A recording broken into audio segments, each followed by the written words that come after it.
Hey, welcome to Occupy Democrats. It's Sunday morning. Start the week right and hit the subscribe button because that's a positive action step against Trump's destructive march to kill democracy as we've come to know it. Now, today's featured example of just that comes from Jake Tapper earlier this morning on CNN, where he grilled Senator and Dr. Bill Cassidy regarding HHS Secretary Robert F. Kennedy Jr. as we head into cold and flu season and the guidelines on the CDC website are being manipulated to reflect Kennedy's crazy assertions and matters of your health. Well, as you're about to see, Senator Cassidy had to do what no one in the Kennedy family will do.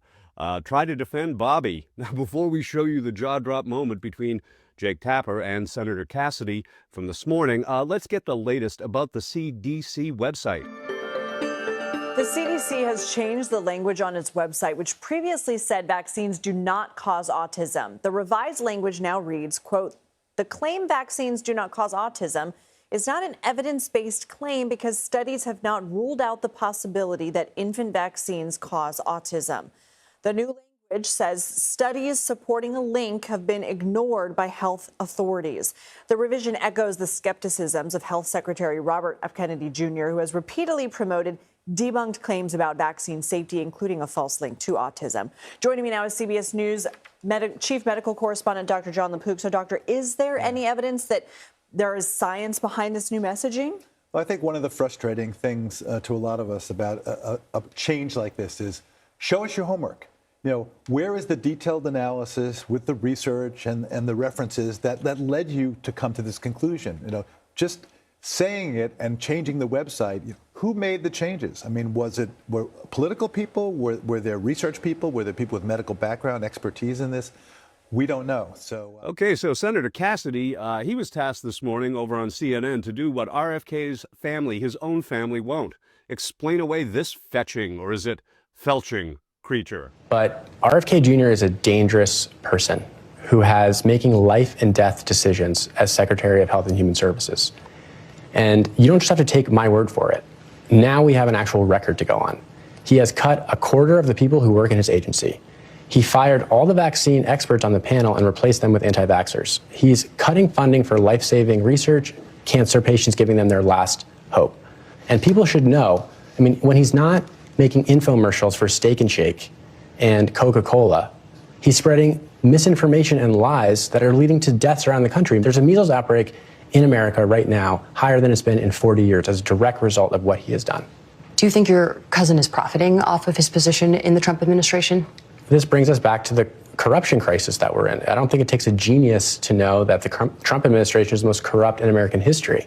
And I don't know who's paying him, but I know that what he's saying isn't making anybody healthier or safer, and that the American people should know when he barks who's actually talking. We're collecting.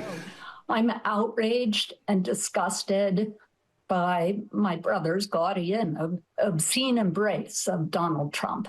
Well, Carrie, if you think that that's obscene, well, stick around. It only gets better.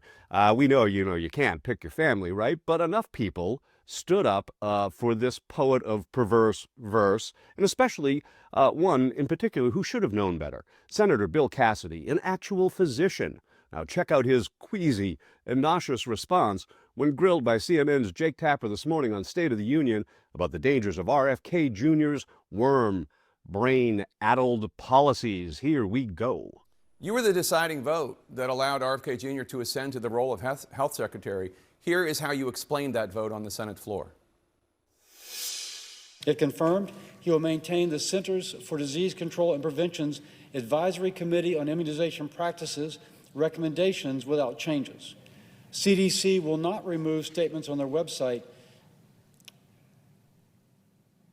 pointing out that vaccines do not cause autism. So you just said that you've never met anybody other than pediatricians who read the CDC website, but back then you were talking about the importance of the CDC website. Watching this, did you give RFK Jr. too much credit? What are you going to do now to push back against this?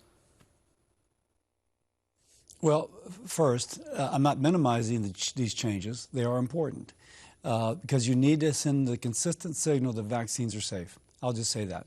And again, President Trump agrees that vaccines are safe and important, and that should not be undermined. If you, as we both know, there's an asterisk associated with that change on the website. The asterisk reflects a conversation he and I had, but I'll leave it at that. The fact is, the scientific community agrees that vaccines are safe. Talk to your physician. Keep your family safe. Don't be misled. And don't let your child be one of those who dies, who wouldn't have died had your child been vaccinated. That's all I can say, speaking as a physician, as a parent and a grandparent. There are things more important than ideology. There's things that are important as your child's health.